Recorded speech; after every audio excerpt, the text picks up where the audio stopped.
Na aula passada, eu falei para vocês que o processo de tratamento com coagulação, né, você utiliza de um coagulante químico, até nessa foto aqui a gente tem, né, você adiciona um coagulante químico, ele se junta às impurezas que tem na água, e aí então se precipitam ou então ganham massa, né, tamanho suficiente para sedimentar. Então, naturalmente, sem o uso de coagulantes, essas impurezas não sedimentariam com facilidade, poderiam demorar muitos dias, muito tempo ou nunca sedimentar. Então, você acelera o processo e otimiza adicionando um coagulante.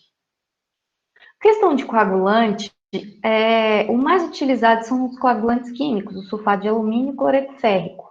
Mas existe uma tendência de estudos que trabalha com a coagulação natural, que se usam também coagulantes naturais. Por quê? Porque o coagulante de químico, cloreto férrico e sulfato de alumínio, liberam esses metais, né, mesmo que em pequena proporção na água. Então, alguns estudos mostram que o alumínio ou o ferro podem causar algum dano à saúde, por isso da tendência dos estudos com coagulantes naturais. Coagulantes naturais podem ser de diferentes categorias. Por exemplo, tem estudos que utilizam quiabo, que utiliza semente de moringa, que utiliza... Eu, no meu TCC, na graduação, eu trabalhei com coagulação usando babosa. Não tive os resultados mais maravilhosos, mas quem sabe persistindo no estudo. Mas o que acontece? A coagulação, né, ela tem uma função de quê? Em uma mistura rápida para homogeneizar o coagulante que você introduziu, e esse coagulante vai, então, quimicamente desestabilizar os coloides. Agora a gente vai começar, então, a falar dos coloides. Quem são esses coloides? São as partículas que estão aqui suspensas na água. Os coloides não necessariamente são suspensos ou dissolvidos em função do tamanho, eles podem ter tamanhos variados, mas o que caracteriza os coloides é uma carga inicial que eles têm. E é em função dessa carga que a gente estuda os mecanismos de coagulação.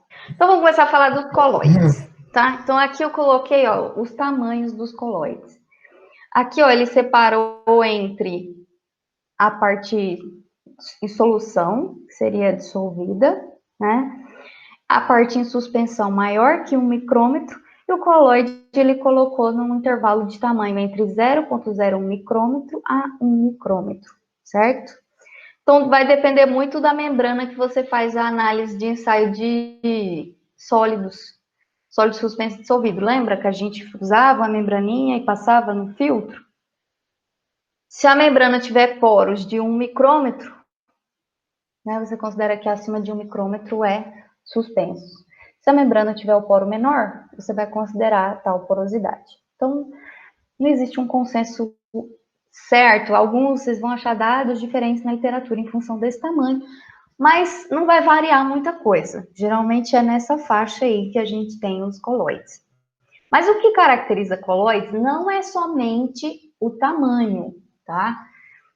É principalmente a carga. Quando eu falo carga, é o quê? Que ele tem carga iônica, ele pode ser ou aniônico ou catiônico, ou seja, ter carga positiva ou negativa, tá? Então, esses fatores é que vão diferenciar esses coloides.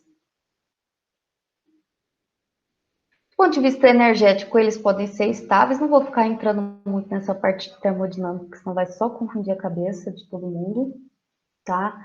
Mas aqui está dizendo aqui que esses coloides que são instáveis, que possuem carga, por exemplo, argilas é um tipo de coloide, óxidos metálicos são um tipo de coloide, alguns micro-organismos podem ser coloides, tá? E eles estão sujeitos a coagulação, eles aceitam, né, aquela reação química com o coagulante. Alguns coloides são hidrofóbicos, outros hidrofílicos. Isso é em função da água. Hidrofobicidade é quando ele tem fobia à água, ele repele a água. Enquanto quando ele é hidrófilo, é porque ele tem afinidade com a água. Se tiver duas substâncias, água e outra coisa, ele vai querer se ligar à água, certo? Isso quando ele é hidrofílico. Então, a gente vai falar um pouquinho das características dos colóides. Tudo bem, o que é colóide? Alguém pode dizer o que entendeu sobre o que é o colóide até agora?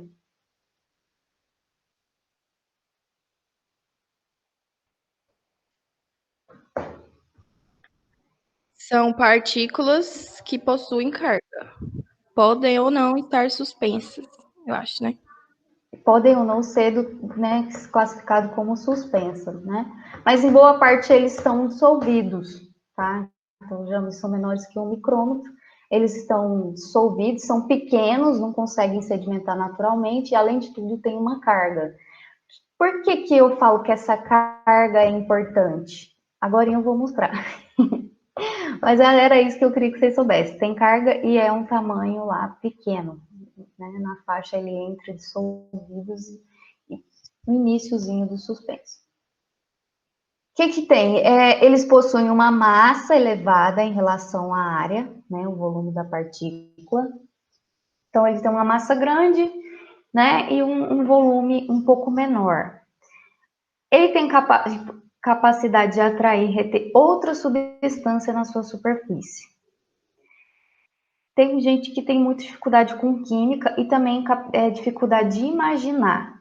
Quando eu falo colóide, o colóide pode ser diferentes tipos de substâncias. Pode ser uma argila, pode ser um micro-organismo, pode ser uma série de sólidos na água, certo?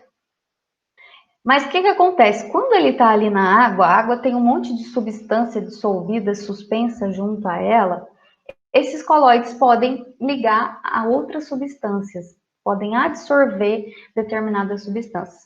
E às vezes ele nem tem carga, mas quando ele atrai uma substância e se liga a ela, se essa substância tiver carga, ele vai tender a ter também uma carga, mesmo que pequena. Então, se vocês forem definir colóides são partículas dispersas. Quando eu falo dispersas, é porque eles estão homogeneizados, misturados com a água. Então, eles não necessariamente estão sedimentando, eles não vão sedimentar. E eles também têm um movimento errático. Toda molécula, né? Se a gente for lembrar, não sei se vocês tiveram termodinâmica, mas até mesmo na química, existe um movimento natural das moléculas, que a gente chama de movimento browniano, que é um movimento que não tem uma direção, uma única direção. É errático justamente porque ele se move em todas as direções possíveis, né? No eixo X, no eixo Y, no eixo Z, ele está movimentando, e essa movimentação é a movimentação natural das moléculas. Então, essa própria movimentação dessa molécula pode fazer com que ela colida com outras que estão ali. E aí, quando a gente fala de estabilidade, né, significa o seguinte: quando o colóide tem uma determinada carga, vamos supor que ele tem uma carga negativa, né? Na água existem um monte de íons, não existem? Existem sais, existem, sei lá, magnésio, cálcio, existem uma série de sais ali na água. Esses sais tendem a ficarem em volta, né? Esses íons tendem a ficarem em volta do colóide. Então, eles se ligam ao colóide. E aí, quando os íons da água se ligam ao colóide, vamos supor que os íons têm carga positiva e o colóide carga negativa. Ou seja, ele acaba ficando com uma certa neutralidade. Não 100% neutro, mas em proximidade ao colóide, ele está ali circundado de íons que deixa ele estável quimicamente. Significa que ele não quer se ligar com outros colóides. Então, um colóide, quando tem esses íons em volta, dependendo da camada de íons que tem em volta dele, quando ele encontra outro colóide, eles não se ligam. Então, essa é a questão dessa estabilidade, eles não se ligam entre si. Tudo bem? Deu para entender um pouquinho? Só recapitulando o que eu falei de colóide. Nesse desenhozinho aqui, era para você se orientar em função do tamanho, tá vendo? O coloide está numa faixa de tamanho entre 0,01 micrômetro e 1 micrômetro. Boa parte dos livros lembram que considera suspensão a partir de 1 micrômetro, sólidos suspensos maiores que 1 micrômetro. Então, por isso que eu disse que eles são dissolvidos. Mas tem livros que falam que suspensos são acima de 0,45 micrômetro. Então, se você considerar suspenso como 0,45, você tem coloides ditos como suspensos. Mas, enfim, o que eu quero que vocês saibam é que, que o coloide é caracterizado mais ou menos nessa faixa de tamanho e que ele é uma substância que tem uma característica como carga, tá? Então, o tamanho dele é esse, entre 1 micrômetro a 0,01 micrômetro. Ele é pequeno, não sedimenta sozinho e está disperso na água. Outro slide era esse, que eu falei dele ser hidrofóbico ou hidrofílico. E aqui era o slide que eu estava quando eu falei sobre ele ter capacidade de se absorver a algumas substâncias menores que ele. Volta aí de novo no hidrofóbico e hidrofílico. Ah, tá. Hidrofobicidade tem a ver com a afinidade que o coloide tem com a água. Se ele for hidrofóbico, ele repele a água. Quando eu falo repelir, não é porque ele não está dentro da água, é porque quimicamente ele não faz ligação química com a água. Deu para entender? E os hidrofílicos não, eles têm afinidade com a água e eles tendem a interagir, fazer ligações químicas com a água, certo? Deu para entender? E a gente tem coloides dessas duas características. O hidrofóbico, ele não intera com a água? Ele não faz ligação química com a água, ele repele a água. E o hidrofílico, ao contrário, ele atrai a água e faz ligação química com ela. Entendi, certo? entendi. Certo. Aí, outra coisa que eu falei é que eles têm na superfície dele, pensem aí em uma escala microscópica, né?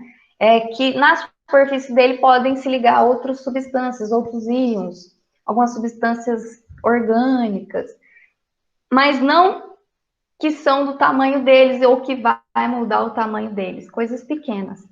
E que essas substâncias podem conferir carga a eles, tá? Então, às vezes, ele em si não tem carga, mas aí liga uma substância nele que faz com que ele tenha carga. E além disso, né, eles estão em certos movimentos, que é o que facilita essas substâncias chocarem com eles. E eles estão estáveis por causa da camada difusa que eu vou mostrar agora. Aqui só para vocês terem uma ideia de que tipo de substâncias são colóides no ambiente natural. Por exemplo, produtos de degradação do próprio solo, por exemplo, silicatos do alumínio, silicatos de alumínio, caulinita, tudo isso aqui são minerais que compõem o solo. Então, partículas do próprio solo são consideradas colóides. Argila são consideradas colóides.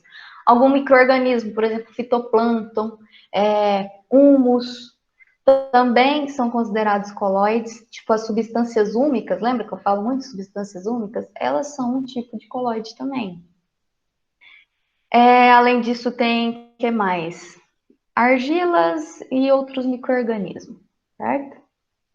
Vocês têm uma ideia, porque colóide, eu chamo colóide para vocês entenderem mais ou menos qual é o tamanho dele e para vocês entenderem que eles são estáveis quimicamente e vão precisar de um coagulante para fazer com que ele se desestabilize e possa, então, fazer ligações com outros colóides.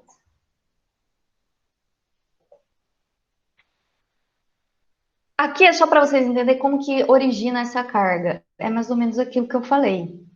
Dentro da água existem diversas substâncias, né? Existem íons, existem... Pensa que a água é um solvente. Então, quando a água passa no solo, quando a água passa na própria atmosfera durante a chuva, ela vai solubilizar um monte de íons, gás carbônico, gás oxigênio, tudo quanto é coisa que entrar em contato com ela, ela vai solubilizar. Então, às vezes, tem alguns grupos orgânicos, de substâncias orgânicas, por exemplo, o grupo carboxílicos, que se ligam aos coloides, esses carinhas aqui, né? Que quimicamente vocês não vão entender muita coisa. Esse R é só para simbolizar uma cadeia carbônica, mas o grupo carboxílico é esse O2 com O- e um A-. Enfim, o que eu quero dizer é que esse grupo tem uma carga, ele liga no coloide e faz com que o coloide tenha carga, certo? Essa questão da carga vai depender do pH da água, tá? Mas, enfim, é porque a gente está falando de química. Então, em alguma situação, dependendo do pH, esses coloides vão ter carga, origem de cargas. Por exemplo, aqui um coloide como a sílica. A sílica pode se ligar aos íons que estão na água, por exemplo, aqui ele está se ligando ao cálcio. E aí ele ganhou carga quando ele interage com o cálcio. Então, só para vocês entenderem que boa parte da origem das cargas é que algumas substâncias sólidas que estão suspensas na água se ligam a alguns íons, que têm íons orgânicos ou inorgânicos, e acabam também ganhando uma certa carga elétrica. Tá? Outra coisa que pode fazer com que os coloides ganhem algum tipo de carga são em função das próprias imperfeições que existem na estrutura da partícula e que acaba fazendo com que...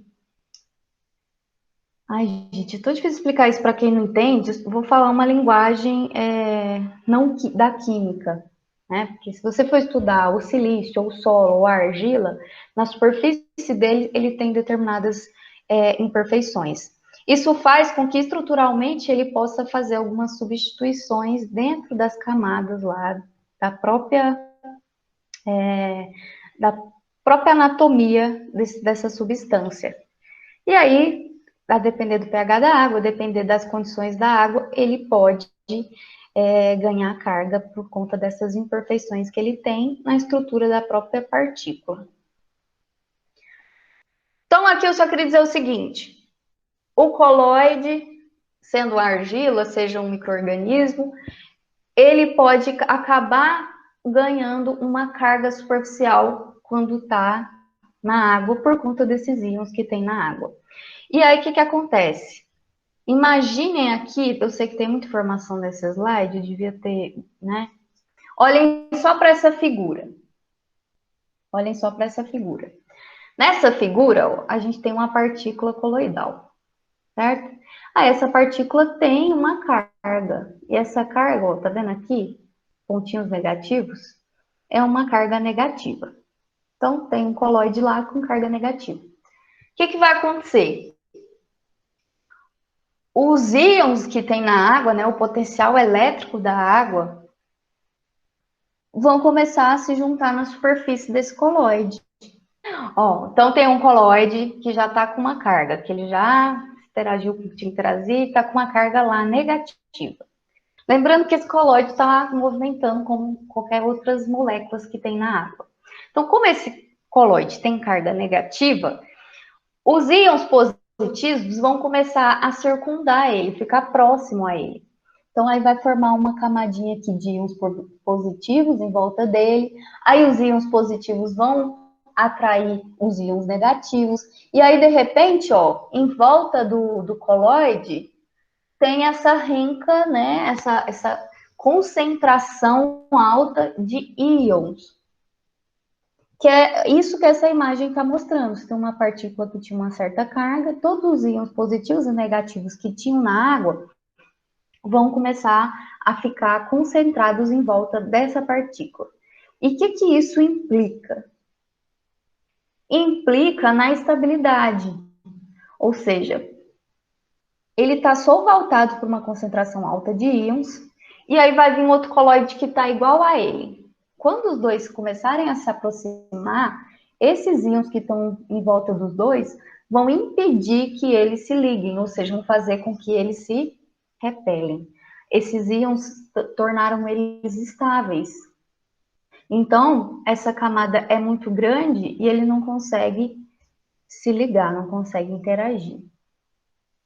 Aí, para facilitar ou para implicar, né, para ficar mais difícil, eles deram um nome a essa concentração de íon que tem em volta da partícula, que é dupla camada elétrica.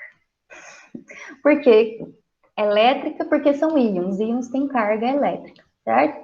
Então, a dupla camada elétrica é o seguinte: a primeira camada, essa camadinha aqui, ó. Essa aqui, ó, de íons positivos. Ela é uma camada com uma espessura menor, ou seja, os íons estão bem concentrados em volta da partícula, bem grudados em volta da partícula. E depois tem uma camada em que os íons estão menos concentrados. Quando eu falo concentrado, eu imagino um monte de gente, por exemplo. Imagine um show perto do palco. Imagina que o palco é o coloide, a partícula. O palco com o cantor é a partícula. Aí os super fãs dele vão ficar lá lotados, assim, grudados no palco. Esses fãs que estão grudados no palco são a primeira camada elétrica, certo? Aí, à medida que vai se distanciando do palco, as pessoas começam a ficar mais distantes uma da outra. Lá no fim, bem longe do palco, seria aqui, ó, onde os íons estão menos concentrados, ou seja, as pessoas estão mais dispersas, certo? Então, essa segunda camada é uma camada em que os íons estão mais dispersos, mas que ainda tem um agrupamento grande de íons. Agora, visualizando o que a gente tem, então, essas duas camadas. Estão concentrados aqui perto da partícula, ele chama de camada compacta, porque eles estão bem concentrados, bem compactados. E a segunda camada aqui é a camada difusa, que eles estão mais distantes um do outro, estão mais dispersos. Então, camada compacta, camada difusa. Quanto maior for esse tamanho dessa camada difusa, ou seja, quanto mais íons tem difusos ali, comprimento mesmo aqui, imagina que o palco é aqui a partícula e daqui nessa camada difusa tenha 100 metros. 100 metros de comprimento. É uma quantidade grande de tamanho com pessoas ali. Quando a gente fala que esse coloide vai perder estabilidade, para ele ficar instável, essa camada difusa tem que ficar menorzinha, ela tem que diminuir de tamanho, e aí os íons vão ficar bem concentrados, e aí então vai ficar mais fácil dessa partícula se ligar a outro coloide. Mas se essa camada difusa estiver comprida demais, os íons estiver dispersos demais, essa partícula nunca vai se ligar a outra, porque ela está quimicamente estável. Então, a estabilidade é em função do comprimento dessa camada difusa, dessa segunda camada aqui. Quanto mais comprida ela for, quanto maior ela for, o diâmetro dela aqui, mais estável essa camada, esse coloide, essa partícula é. Aqui é a mesma coisa, só que aqui a gente mudou o desenho. Então, ó, a superfície do coloide aqui, então o palco tá aqui, né? A camada pixel, as pessoas grudadas no palco, os íons de carga contrária, e a camada difusa é a camada que eu falei que quanto mais comprida for, maior vai ser a estabilidade do coloide. Quando se limita no fim aqui da segunda camada, você tem a região neutra. O que é a região neutra? É quando você iguala a carga do coloide aqui no fim da camada difusa com a carga que tem na água. Tá? Então, o potencial elétrico, a força iônica da água vai influenciar nessa camada difusa. O que é a força iônica da água? É quanto mais sais tem na água. Quanto mais sais tem na água, maior vai ser a carga da água. Lembra da análise de condutividade elétrica que a gente media no condutívímetro, passava um eletrodo positivo e um negativo na água, e ele conduzia uma corrente elétrica nos íons da água? Por isso que condutividade elétrica indica que se tem íons na água. Quanto maior quantidade de íons tem na água, maior é a força iônica dessa água. Então, por exemplo, o mar, não sei se alguém é do litoral, né, viveu no litoral, ou se já teve algum contato com o que eu vou falar. Mas acontece que quando o rio chega no mar, e se esse rio tiver poluído, por exemplo, com esgoto, quando a água doce entra em contato com a água salgada, alguns poluentes que estavam dispersos vão precipitar, vão sedimentar. Por quê? Porque aconteceu que a força iônica da água do mar é muito grande, porque na água do mar tem o quê? Íons, sais, tem sal. Sal é um íon. Então você tem uma força iônica gigantesca que vai diminuir essa camada difusa. Aquele coloide que estava lá na poluição, lá, que era a poluição, vai se tornar instável e vai precipitar, vai fazer ligações com outros coloides, formar um floco e sedimentar. Então, eu queria mostrar para vocês que a quantidade de íons que tem na água vão influenciar nessa quantidade de íons que tem aqui, né, em volta do seu coloide. E aí, pessoal, tem como medir qual é o tamanho do potencial elétrico, ou seja, da carga que se tem aqui nessa camada difusa em volta do coloide. E é aí que a gente utiliza uma análise que é o potencial zeta, né? Então, o que é o potencial zeta? Ele mede, né, o tamanho da carga que se tem na camada difusa, tá? Então, o potencial zeta é o potencial de carga, de energia que tem no seu coloide. Ilustrativamente, a gente tem assim, ó. É porque aqui tem outro potencial, que é o potencial de Nernst, que é o potencial, a carga elétrica dessa camada fixa aqui, próxima ao coloide. Só que não dá para medir esse potencial de Nernst, mas dá para medir o potencial da camada difusa, que é o potencial zeta, tá? Então, vamos falar de potencial zeta. Nada mais é, o que é o potencial zeta? Aqui esquece das equações, que é bem complexo, mas o que é? Você tem um equipamento que você coloca água ali e aí ele vai direcionar, né, um ponteiro. Tem dois eletrodos, um positivo, um de carga positiva e um de carga negativa.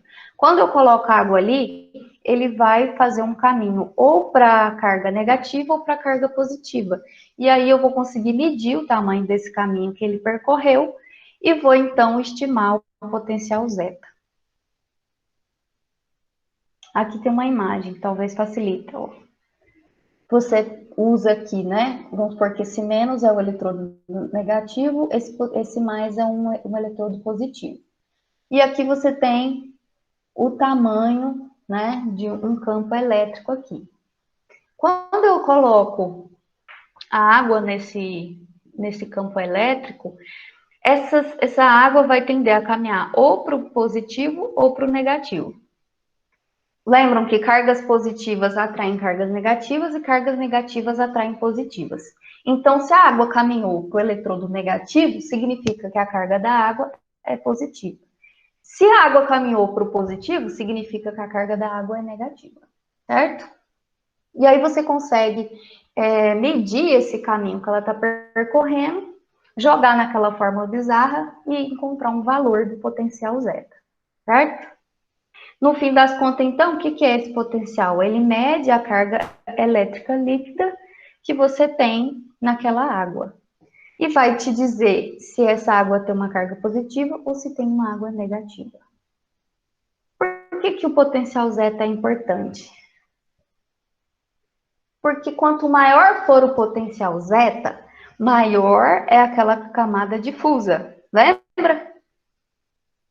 Que o potencial zeta representa essa camada difusa aqui, ó, essa distância que se tem do início do palco até o fim do lugar que está acontecendo o show, certo?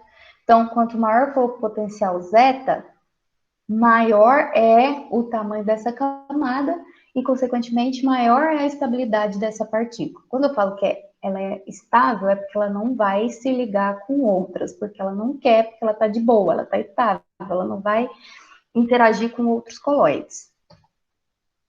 Então, quanto maior for essa distância, maior vai ser o potencial zeta e maior vai ser a estabilidade química, né, a estabilidade do seu coloide. Então, ele estiver muito estável, não vai fazer ligação com ninguém.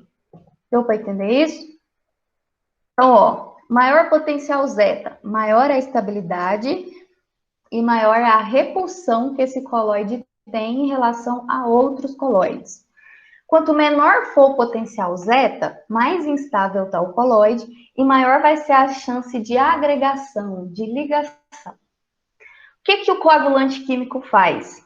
Reduz o potencial zeta, aumenta a estabilidade e faz com que os coloides agreguem entre si, formando, na próxima etapa, que é a floculação, flocos grandes que possam sedimentar. Então é isso, né? O potencial zeta mede o tamanho daquela camada difusa e isso indica se esse coloide é estável ou instável. Quanto maior for o potencial zeta, maior é a camada difusa, maior é a estabilidade, maior é a repulsão que ele tem entre outras partículas. Quanto menor o potencial zeta, menor é a camada difusa e maior chance dele se ligar, dele se agregar. Espero que isso tenha ficado claro.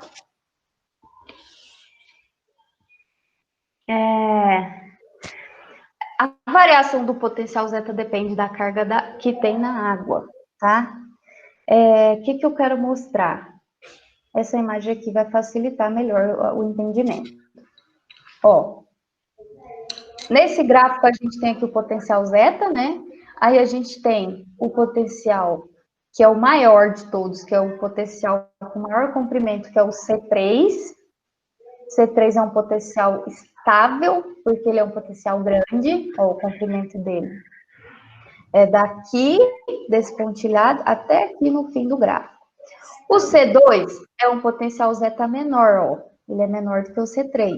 E o C1 é um potencial menor ainda. O que significa? Que o C3, que é o potencial zeta maior, é um potencial estável, ou seja, a partícula que está com potencial C3, ela não vai se agregar, ela vai repelir. A força de repulsão dela é alta. Quando eu reduzo o potencial zeta, que ele fica aqui do tamanho do C1, esse potencial zeta menor torna a partícula instável e então ela vai poder se agrupar, agregar com outros coloides.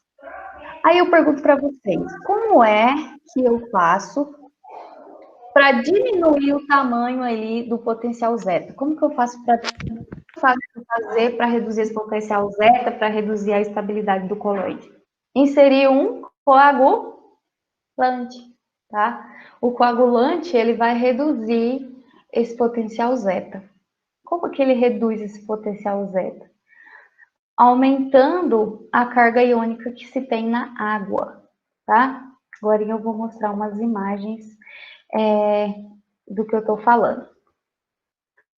E aí que a gente começa a entrar nas teorias, né, do mecanismo de coagulação. São 4 mecanismos de coagulação: compressão da dupla camada elétrica, adsorção e neutralização de carga, varredura e formação de pontes. E aí, gente, é que se dá uma grande confusão quando a gente fala desses mecanismos. É por isso que eu preciso que vocês fiquem bem atentos e, se tiverem dúvidas, me interrompam e falem, porque muita gente, né, não teve muita dificuldade com essa parte nas provas, né, e mesmo no final não conseguiu entender. Então, preciso que vocês me digam, que eu repito e eu tento fazer o máximo para que vocês entendam. Então, até agora, o que a gente tem? A gente tem um coloidezinho com a concentração de íons, que é a dupla camada elétrica. A gente sabe que a dupla camada, que é a camada difusa, é medida pelo potencial zeta. Então, quanto maior o potencial zeta, maior é a camada difusa. E mais estável é a partícula. Quando eu diminuo essa camada difusa, que eu reduzo o meu potencial zeta, essa partícula se torna instável e pode se agregar. Aí eu fiz a pergunta, como é que eu reduzo o potencial zeta? Como é que eu torno essa partícula instável? E aí eu disse para vocês que a gente utiliza coagulantes. Quando eu utilizo coagulantes, a depender do coagulante e da quantidade que eu coloco na água de coagulante, ele vai atuar quimicamente por um desses mecanismos, tá?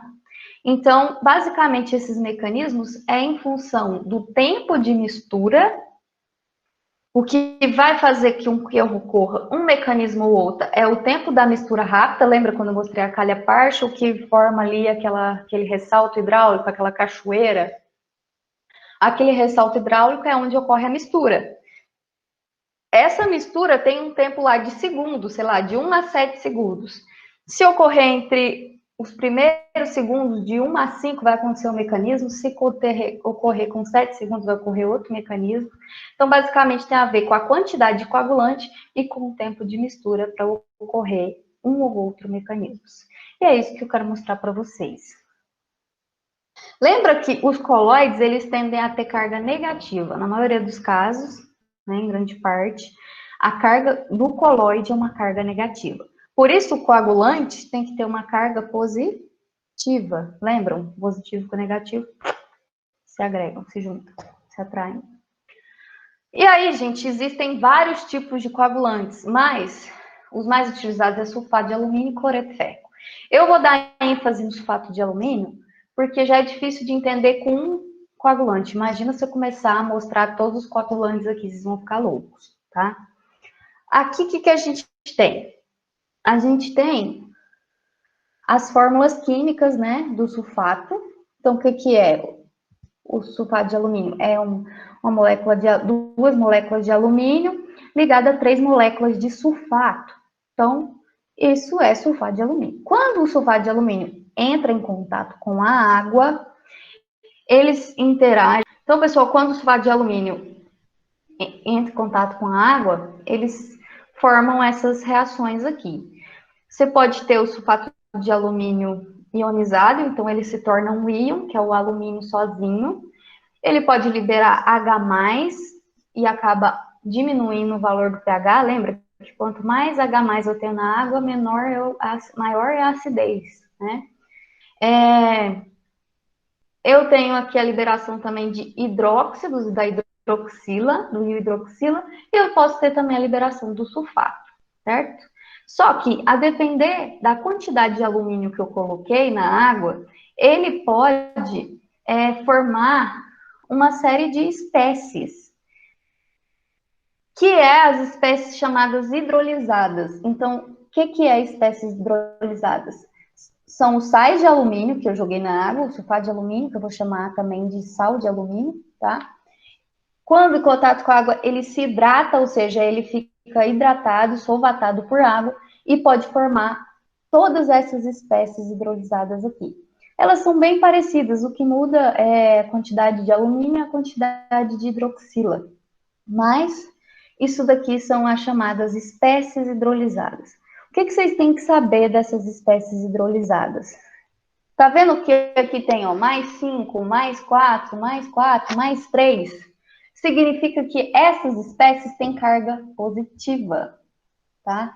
Então, esses +5, +4 da vida aqui, nada mais é do que carga positiva. Então, se o colóide tem carga negativa, quando essas espécies hidrolisadas entram em contato com o colóide negativo, eles vão, né, se ligarem e vai se neutralizar, tá? Depois eu falo que mecanismo é esse. Então, eu tenho na água. Quando o tempo de mistura é bem pequeno, né, e, ó, inferior a 1 segundo, eu formo aí todas essas espécies hidrolisadas. Se o tempo de mistura for maior e se eu usar uma quantidade muito grande de sulfato de alumínio na água, se eu colocar uma quantidade muito alta de sulfato de alumínio na água, aí, ao invés dele ficar nessa forma de espécie hidrolisada, ele vai formar um precipitado, que é o chamado hidróxido de alumínio. Ele não tem carga, ele é um precipitado neutro, tá? Ele é um floquinho gelatinoso e precipitável, ou seja, esse hidróxido de alumínio, ele sedimenta. E aí é que a gente vai falar da atuação dele no mecanismo de varredura. Então, muito importante vocês saberem das espécies hidrolisadas para o mecanismo de adsorção e neutralização de cargas, e muito importante vocês entenderem o que é esse precipitado, que é o hidróxido de alumínio, na atuação do mecanismo de varredura. Então, vamos lá. Para o primeiro mecanismo que a gente vai falar, eu vou deixar esse mecanismo por último, porque senão vai confundir a cabeça de vocês. Então, depois eu volto nele. Vamos começar falando do mecanismo de adsorção e neutralização de carga. O que a gente sabe? Que neutro é algo que não tem carga. Então, se eu sou um coloide e tenho carga negativa, para eu ficar neutro, o que eu preciso? De outra coisa com carga positiva se ligar em mim, né? E aí sim eu vou neutralizar as cargas quando em contato positivo com negativo. Então, aqui a gente tem uma imagem de como é que funciona esse mecanismo. O que é? Você tem o seguinte, que você utilizou uma quantidade de sulfato de alumínio, vou voltar aqui, em um tempo de mistura bem curto, e também você usou uma quantidade menor de sulfato de alumínio, e aí você formou essas espécies hidrolisadas. Essas espécies hidrolisadas têm carga positiva. Então, quando essa espécie hidrolisada, que tem carga positiva, se liga a um coloide negativo, ele se torna um coloide neutro, sem carga. Se ele não tem carga, o que acontece com o potencial zeta? Ele vai reduzir, ele vai chegar ali a zero, então ele vai desaparecer. E aí aquela dupla camada que se tem em volta do coloide, que eu tinha mostrado naquela figura, vai desaparecer. Então, basicamente, toda a galera que estava no show, né, considerando que o coloide é o palco, foi embora, e agora, então, o coloide está livre, né, para interagir com outros coloides. Então, ele está neutro, a camada reduziu, e ele pode, então, se agregar. Então, o que acontece? Essa neutralização só vai acontecer se as espécies hidrolisadas, né, forem compatíveis com a carga do coloide. O que acontece? Se eu começo a aumentar muito essas espécies hidrolisadas, passada a quantidade da dosagem certa, o coloide vai ficar neutro, só que depois, como eu aumentei demais a espécie hidrolisada, ele vai começar a ter carga positiva. E aí eu vou ter, então, aquela reversão de carga. Aí, o que acontece? Os alumínios positivos que ligaram ao coloide, como passaram da quantidade, vão fazer com que o coloide fique com carga positiva. O que isso implica durante a sua coagulação? Implica que, se o coloide passar a ter carga positiva, ele vai voltar a ficar estável, vai voltar a ter potencial zeta, vai voltar a galera para o palco, os íons em volta do coloide, e ele vai se tornar, de novo, repulsivo, vai começar a repelir. Então, eu tenho que acertar exatamente a dose de espécie hidrolisada nesse caso aqui. Então, é o seguinte, coloquei uma quantidade de sulfato pequena, formou espécies hidrolisadas, foi o suficiente para neutralizar os coloides. Excedi demais a quantidade de sulfato e se formou espécies hidrolisadas demais, elas vão começar a dar carga positiva para o coloide e o infeliz vai voltar a se tornar estável e repulsivo. Essa imagem aqui está falando de todos os mecanismos, basicamente, tá? O que acontece? Não é só espécies hidrolisadas de sulfato de alumínio e de cloreto férrico que atua por esse mecanismo de absorção de cargas.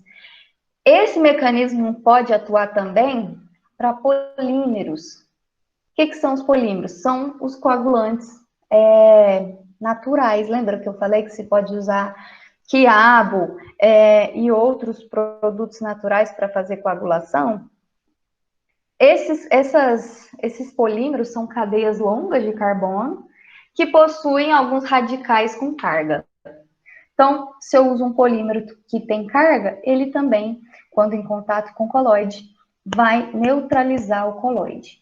Se eu passar da dosagem, ocorre o que a gente chama de reestabilização.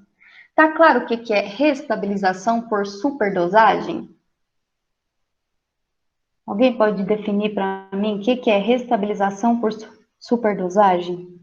Ó, aqui, não sei se vocês perceberam, mas a gente tem um gráfico, ó. Aqui a gente tem um gráfico de turbidez, a turbidez está de 0 a 100, tá vendo? Turbidez 0, turbidez 100. Uma água livre de sólidos, uma água com alta concentração de sólidos. Ó, então, o eixo Y é a turbidez, o eixo X é a dosagem de alumínio, certo? Sulfato de alumínio. Ó, se eu colocar uma baixa dosagem, ó, vamos supor que aqui é 1, 2, 3. Vamos lá, coloquei duas concentrações, sei lá, 1 miligrama de alumínio aqui.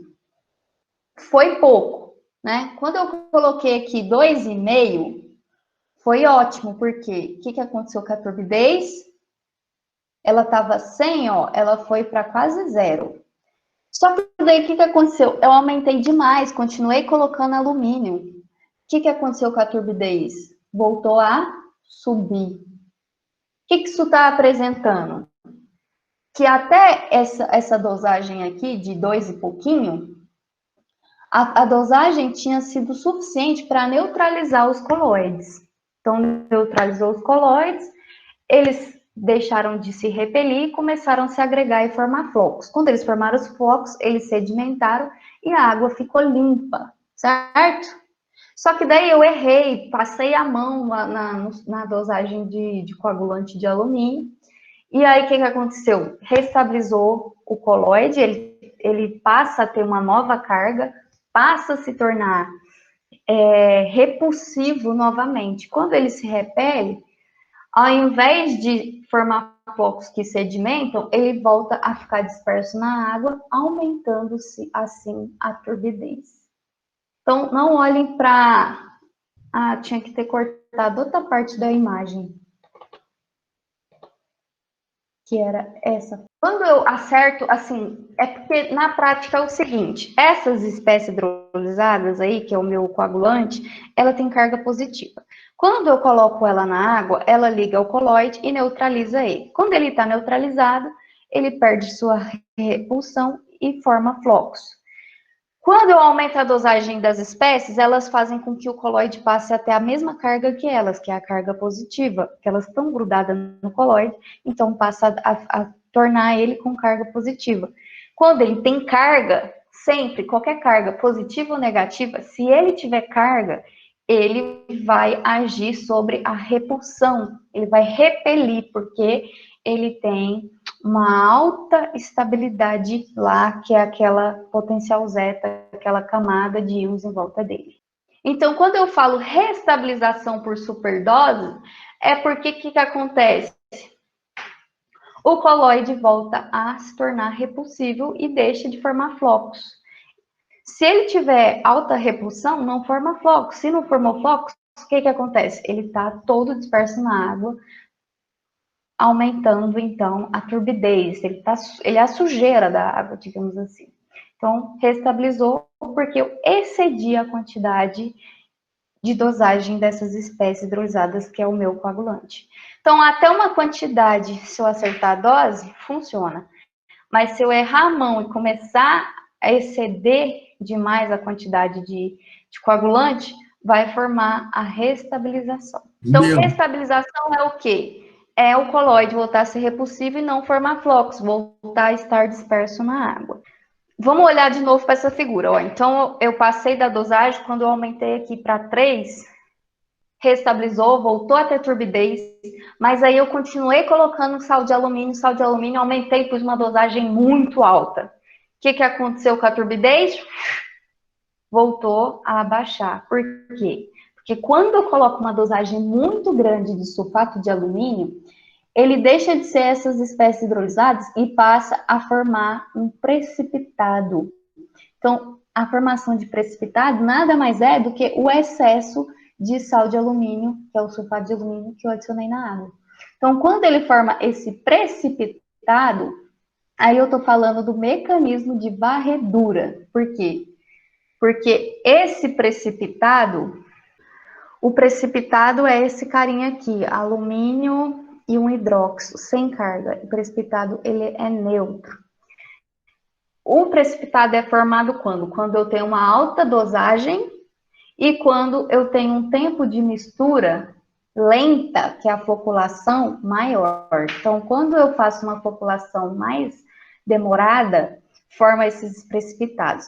Precipitados são partículas grandes, ó, tá vendo nesse desenho? Ele é o pontilhado. O pontilhado é o precipitado. Geralmente ele é maior do que o coloide. O que que acontece? O precipitado é mais pesado do que o coloide. Então ele começa a varrer o coloide. Ele tem uma velocidade maior de sedimentação, então ele vai caindo e vai agrupando, carreando, varrendo os coloides. Por isso que a gente chama o mecanismo de varredura. Então esse é outro mecanismo.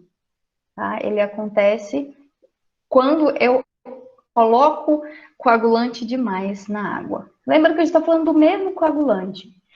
Só que quando eu coloco uma dosagem baixa dele, ele forma a espécie hidrolisada. Quando eu coloco uma dosagem muito alta dele, ele forma esses precipitados. Precipitados atuam por varredura e as espécies da baixa dosagem que tem carga atuam por neutralização do coloide.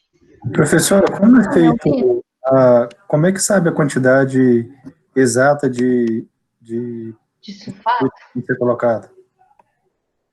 Depende do que você quer. Se você quer... Lembra que a gente tinha as tecnologias de filtração direta e tratamento convencional? Lembra da aula passada? Filtração direta, eu não tinha decantadores, lembra? Quando eu não tenho decantadores, eu vou usar o quê? Baixa dosagem de alumínio. Porque essa neutralização de cargas que ocorre com essas espécies, né, desse desenho, ela forma flocos bem pequenininhos. Então, eu não vou precisar de decantadores. O filtro é suficiente. Mas, se eu tenho uma estação de tratamento que tem decantadores, que é o tratamento do ciclo completo, aí eu vou usar uma alta dosagem de alumínio para formar os precipitados e ocorrer a varredura. Bom, então, depende da tecnologia que eu estou trabalhando. Entendi.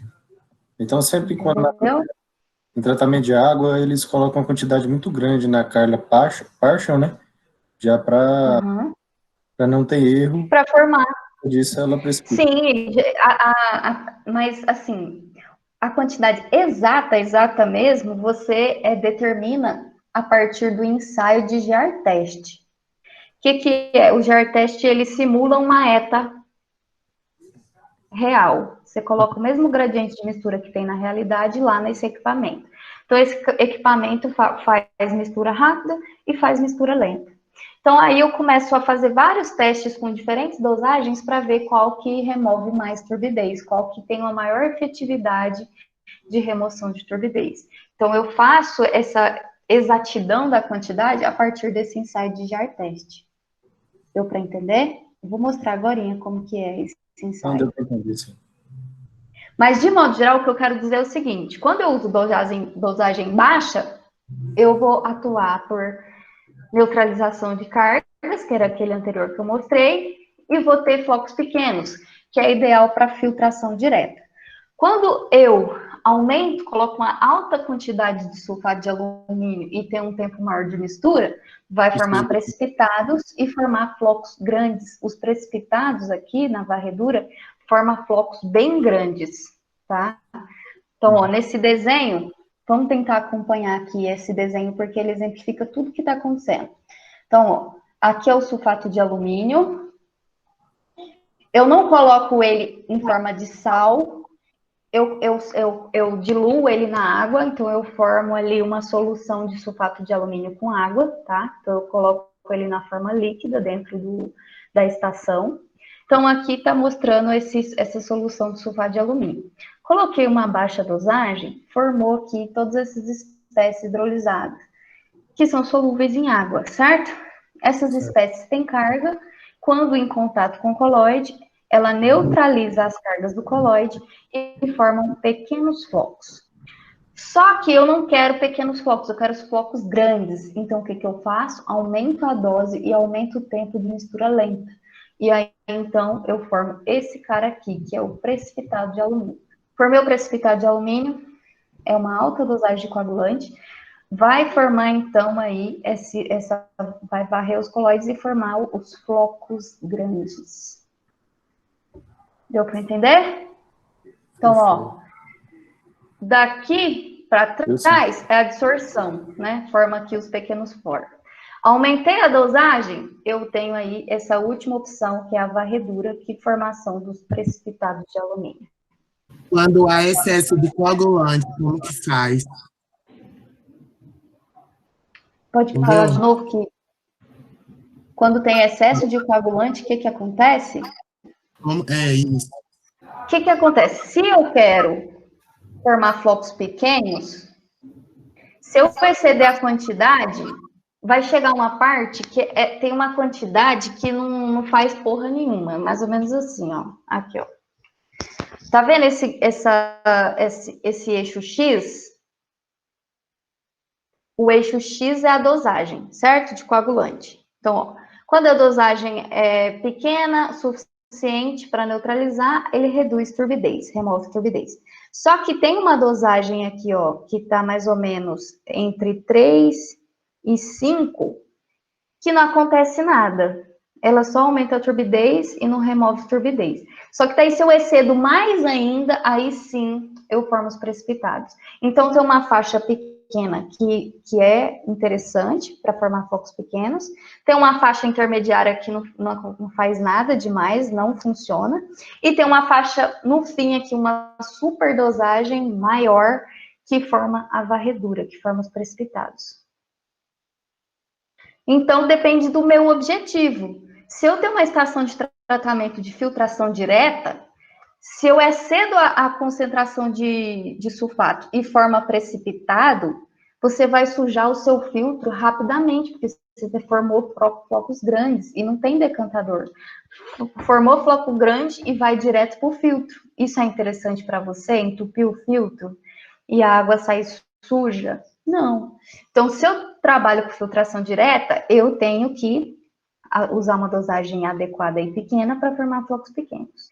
Por outro lado, se a minha estação de tratamento é ciclo completo e tem decantadores, e eu errei a quantidade da dosagem e formou flocos pequenos, eles não vão sedimentar com eficiência. Então, no final, a qualidade da água vai sair ruim, certo? Então, por que tem todos esses mecanismos e essas dosagens ótimas? Porque você tem diferentes tecnologias, você tem filtração direta e você tem ciclo completo. Então, eu falei nessa imagem explicando dois mecanismos, que são os principais para sulfato de alumínio, que é a absorção, neutralização de carga, que forma um pequeno floco, e varredura, que forma os precipitados grandes flocos. Mas eu ainda tenho outros dois tipos de mecanismos, que é aqui a absorção e formação de pontes. Formação de pontes, o que é? É quando eu uso polímeros orgânicos, né? Imagina que eu estou usando a babosa, ou estou usando o quiabo como coagulante. O quiabo, ele é um polímero. Então, esse desenho aqui, que parece um, sei lá o quê, uma tripinha, isso daqui é uma cadeia de carbono, uma cadeia longa. E esses raizinhas aqui são os radicais com carga. O que acontece? Essas pontinhas têm carga elétrica. Então, o que acontece? Quando ela entra em contato com o coloide, ela gruda, né, no coloide, ela se agrega ao coloide. E aí, como é uma cadeia longa, fica aí essas caudas, né? E aí essas caudas encostam, né, uma nas outras e forma aí um floco maior, certo? Então, dá para formar flocos, dá para fazer coagulação com polímeros. Em muitos dos casos, você utiliza o polímero como auxiliar da floculação, só para aumentar o tamanho dos flocos. Então, uso sulfato de alumínio e depois, na hora da coagulação, eu coloco um polímero orgânico para aumentar ainda mais o tamanho dos flocos. O que eu queria mostrar é que quando é polímero, ele atua com essa neutralização de cargas e também a formação de pontes com essas caudazinhas. O polímero, então, forma então essas caudazinhas que se embolam, imagina um monte de pelo. Eu penso no pelo dos meus cachorros. Eu vivo falando, eu comparo o pelo do meu cachorro com os colóides. Um cachorro meu tem um pelo curto, o pelo dela não se agrega, não se une de jeito nenhum, eles ficam dispersos, todos espalhados pela casa. Então eu falo que ele é um colóide, tem uma carga de repulsão, não se agregam de jeito nenhum. O outro cachorro tem um pelo grande, gigante, né? O pelo dele é enorme. Aí o pelo dele, por ser grande, vira um bolo, vira uma bolinha de pelo, né? Então um forma floco, o outro não. Então fica isso, essa imagem na minha cabeça. O que acontece? Tudo isso aqui que a gente falou foi a etapa da coagulação e da floculação para formar esses flocos. Eu tenho que ter muito cuidado com a velocidade da mistura. Se eu ultrapassar, se eu pôr uma velocidade muito grande de mistura, esses flocos podem desmanchar, podem se romper, certo? Então, aí que significa força de cisalhamento é isso, essa força que rompe os flocos se eu exagerar demais na velocidade da mistura. E aí, para finalizar, eu vou voltar naquele primeiro mecanismo que eu deixei para depois, que é a chamada compressão da dupla camada elétrica. Esse mecanismo não acontece muito para sulfato de alumínio. Esse mecanismo é aquele exemplo que eu dei para vocês da água do mar. Por quê? Porque a água do mar tem muitos sais, muitos íons, que a gente chama aqui de eletrólitos indiferentes, né? Esses eletrólitos indiferentes são os sais que tem na água, o íon de cálcio, o de magnésio, o de cloreto, e o de sódio, e o do escambau de íons que existe na água. O que acontece? Se eu tenho sais demais, uma força iônica muito alta, como a água do mar, que é uma água salobra, uma água salina, a quantidade de íons nessa água do mar é tão grande que eles não vão conseguir ficar dispersos na camada difusa. Porque lembra que a camada difusa, quanto mais longe os íons estão um do outro, mais ela é grande, maior ela é. A camada difusa nada mais é do que íons que estão longe um do outro. Se do lado de fora aqui, dessa camada, que é a água no caso, você tem muitos íons como a água do mar, esses íons vão se agrupar perto do colóide. Então vão ficar ali, imagina que é um show, que todo mundo que está no show é super fã. Então vão ficar todo mundo ali concentradinhos, bem pertinho do palco. Quando eles ficam ali bem pertinho do palco e essa dupla camada fica menorzinha, eles então podem se colarem, podem se agruparem, certo? Ó, nesse desenho é muito claro, ó, lembrando que essa bola grande aqui de fora é só íon, não é a superfície do colóide. O colóide é só essa bolinha pequena aqui. Olha a distância que tem desse colóide com esse. Por quê? Porque a camada de íons aqui é muito dispersa, muito grande, e impede que os colóides se aproximem.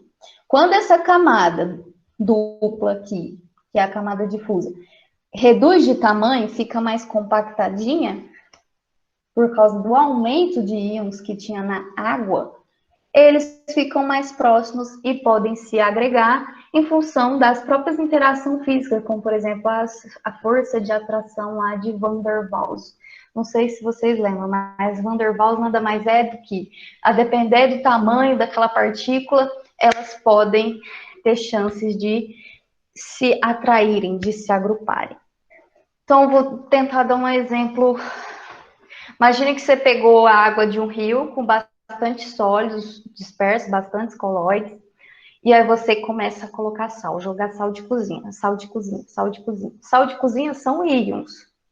Você aumentou a concentração de íons na água. Então, os íons que estão em volta do colóide vão ficar mais perto dele, mais condensado, mais compactado, porque você aumentou a força iônica, você aumentou a concentração de íons. Se tem mais íons, eles tendem a ficarem mais apertadinhos, porque tem muita gente. Imagina que o copo de água é o seu limite ali. Você encheu de íons ali naquela água de um copo de água. Chegar a um ponto que tem tanto íon dentro daquele copo d'água que não vai ser possível você ter uma distância muito grande de íons em volta do colóide. Então, o que eu queria dizer é o seguinte, compressão da dupla camada, na prática do sulfato de alumínio, ela só aconteceria com os sais de alumínio, os íonzinhos de alumínio que ficou perdido. Né? O íon que não se ligou com ninguém. Ele aumenta a força iônica. Né? Às vezes, exposto para espécie também pode contribuir para o aumento da força iônica. Mas para acontecer especificamente somente esse mecanismo, você tem que ter uma água com muita força iônica, como por exemplo a água do mar, que é uma água cheia de íons, que é uma água salina. E aí deu o exemplo que eu falei. É muito comum também no litoral eles jogarem esgoto bruto no mar. Por quê? Porque quando eles jogam esgoto bruto no mar, a sujeira, né, os sólidos que estavam no esgoto se precipitam, né? Então ficam tudo ali no fundo do mar precipitados, aquele lodo ali do esgoto, né? Então, ao invés de ficar disperso na água, a sujeira, né, os sólidos que estavam no esgoto, eles se precipitam. E aí a água fica parecendo que está mais limpa, mas no fundo ali você tem o lodo do esgoto. Isso aqui é só para mostrar essa força de repulsão, nada mais é do que aquela atração de Van der Waals, mas na prática quanto menor for a dupla camada elétrica, quanto menor for o potencial zeta, maior vai ser a força de atração de Van der Waals. De como descobrir qual que é a dosagem ótima de coagulante para determinados mecanismos. Então, se eu tenho o ciclo completo e quero varredura, eu quero trabalhar com alta dosagem, mas que dosagem é essa? Eu faço o ensaio de jarro, né? O jar test. O que acontece? Aqui eu tenho 6 jarros e tenho uma hélice, né? Uma turbinazinha nesse jarro. Essa turbina, eu coloco ela um tempo curto para mistura rápida, então lá em torno de 5, 7 segundos, coloco uma velocidade, uma rotação alta, para ele misturar com rapidez, e depois, por um tempo maior, de 10 a 20 minutos, eu coloco simulando a floculação com a mistura lenta. Então, eu coloco uma velocidade de rotação menor, certo? Então, ele está simulando o que está acontecendo na estação real. Então, o que acontece? Eu vou utilizar diferentes dosagens de coagulante. Então, eu venho cá, jogo uma dosagem, faço todo o processo do jar test, depois vejo qual é que tem a menor turbidez, qual que ficou mais limpo, qual que removeu mais, qual que sedimentou mais. Aquele que tiver a menor turbidez, ou seja, que mais removeu os sólidos, é a dosagem ótima para utilizar na minha estação de tratamento. E aí, o que acontece? Às vezes, né, eu tenho que fazer muitos ensaios, 6 não são suficientes, faço vários ensaios. E aí, para olhar e observar os dados, fica difícil, né? Então, eu faço o quê? Um diagrama de coagulação. E aí é que às vezes fica um pouquinho difícil de entender o que é o diagrama de coagulação. Tem um diagrama teórico de coagulação para o sulfato de alumínio, que foi o primeiro diagrama a ser construído lá em 1982 por esses caras aqui, Amritajá e Mills. Eles revolucionaram na época essa ideia dos coagulantes e utilizaram um diagrama para explicar aqueles mecanismos que eu acabei de mostrar para vocês. Então, o que eles observaram? O diagrama nada mais é do que uma variação. Você varia o pH da água, então eu faço as análises com todos esses valores de pH. Então, às vezes, o pH da água natural é 6, mas aí eu vou acidifico para o pH cair, e aí o pH, monto lá um pH 2, um pH 4, um pH 5. Ou se o pH for 6, eu quero aumentar, eu jogo, por exemplo, cal ou um químico alcalinizante que aumenta o pH da água. Então, eu vario o pH da água e faço testes com todos esses pH. Nesse exemplo aqui, ele está variando de 1 a 13, né? O valor de pH. E aqui, nesse outro eixo, no eixo Y, é a variação da dosagem de coagulante, né? De sulfato de alumínio que ele coloca na água. Então, para cada dosagem, ó, Se você olhar, é assim, ó, para o pH 2, ele fez ensaio com dosagem -8, com dosagem -7, com dosagem -6, com dosagem -5, com dosagem -4. Ou seja, para esse pH, ele testou todas essas dosagens. O pH 4 testou todas essas dosagens. O pH 6, todas essas dosagens. Então, é uma série de ensaios que ele fez. No final das contas, que ele deve ter feito mais de 100, 200 ensaios para formar esse diagrama, né? Então, o que ele reparou? Que a varredura ótima, né, ocorreu aquela precipitação ótima, perfeita, foi para um pH aqui, ó, se a gente pegar o meio dessa bolinha azul claro, que é a varredura ótima, a zona de varredura ótima. Ele usou um pH em torno de 7 e usou uma dosagem, na verdade, essa curva do lado esquerdo, ela está em escala logarítmica. Então, vamos olhar do outro lado, que está em escala que eu posso falar, né, de forma melhor. Então, aqui, ó. Olhem aqui o eixo Y do lado direito. Qual foi a dosagem ótima de coagulante para formar a varredura, né? Foi entre 30 e, sei lá, metade de 10. Porque isso aqui tem escala logarítmica, né? Então tá difícil. Mas foi aqui na faixa de dosagem de 30, tá? Então, ó, para um pH de 30, não, desculpa, para uma dosagem de sulfato de alumínio de 30 e para um pH de 7, ele obteve varredura ótima. Se você olhar aqui mais para baixo, ó, a zona de adsorção é essa zona... Ai, cadê o mouse? Essa zona rosa, tá vendo? A zona rosa é a adsorção e neutralização de cargas. Ela acontece para um pH em torno de 6, de 5 a 6, e para uma dosagem bem baixa de coagulante. Tá vendo aqui, ó, que a dosagem é de 1. Então, lembra que eu falei que a adsorção eu uso dosagens baixas? Então, ó, na faixa de 1 a 2, menos de 3, ele obteve uma adsorção ótima. Agora, para ocorrer precipitados e formação de varredura, ele precisa de uma dosagem maior do que 30. Por que de usar esse diagrama? Esse diagrama é ótimo, né? Porque imagina que você não tem um GR teste. E aí você fala, poxa, que dose que eu uso? Por onde eu começo? Você vem e olha nesse diagrama. Então, esse diagrama está te dizendo assim, ó, a varredura ótima é para uma dosagem em torno de 30 e um pH em torno de 7. E aí você vai testar, então, esses valores. pH de 7, dosagem de 30. Aí, se eu trabalho com filtração direta e quero adsorção, aí eu vou olhar aqui um pH mais baixo e uma dosagem em torno de 0,3 e 1 para obter aí a minha adsorção ótima.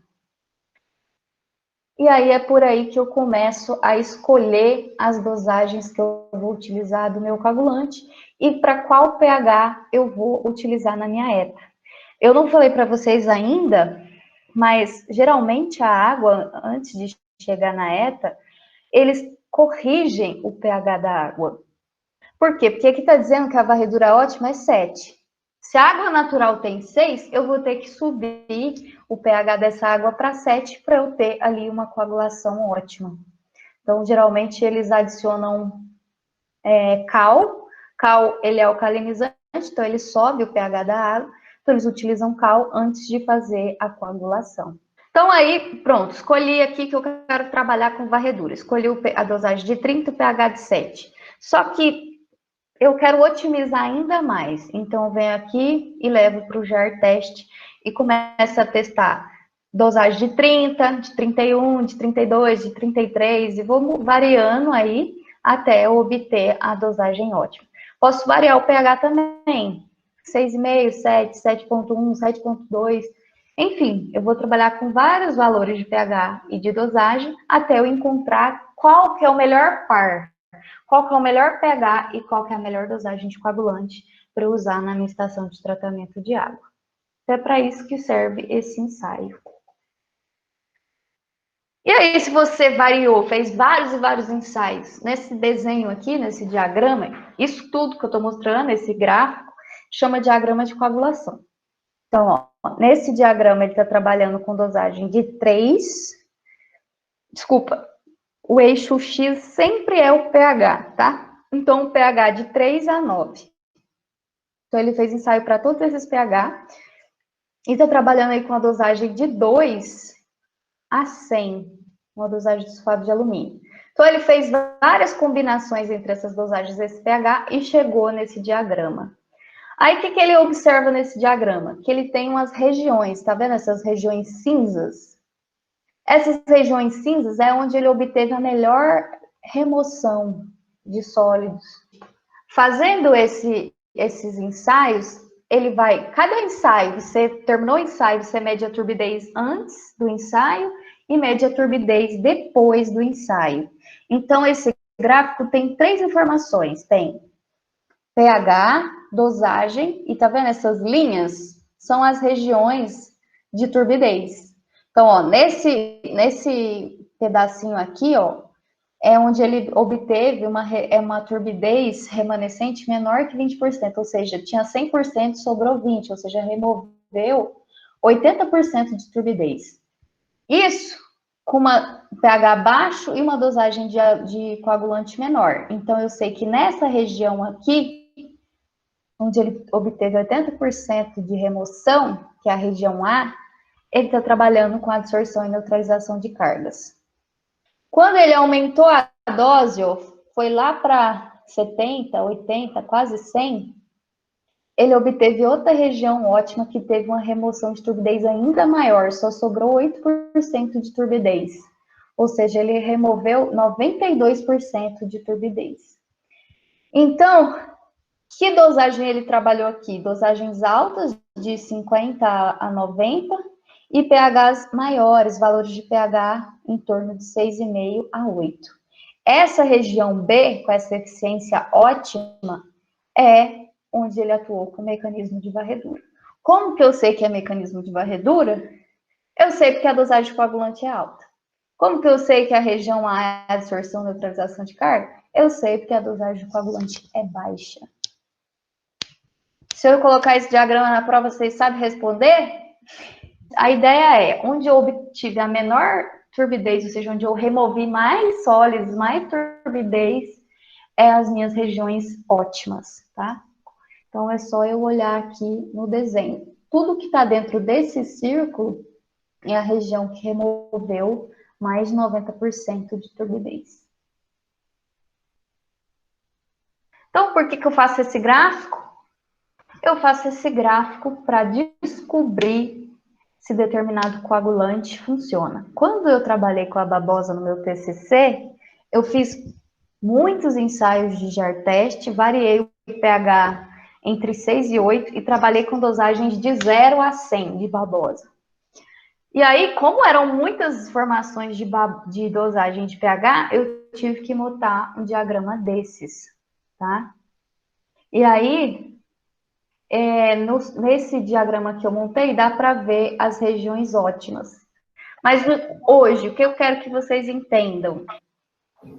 Que a depender da dosagem que eu estou trabalhando, eu vou atuar por um tipo de mecanismo, né, com um tipo de espécie, e vou ter uma certa remoção. E se eu trabalhar com dosagens menores, eu tenho outro tipo de remoção. Mas a ideia, independente se eu estou trabalhando com um ou com outro, é sempre desestabilizar os coloides para que eles formem flocos.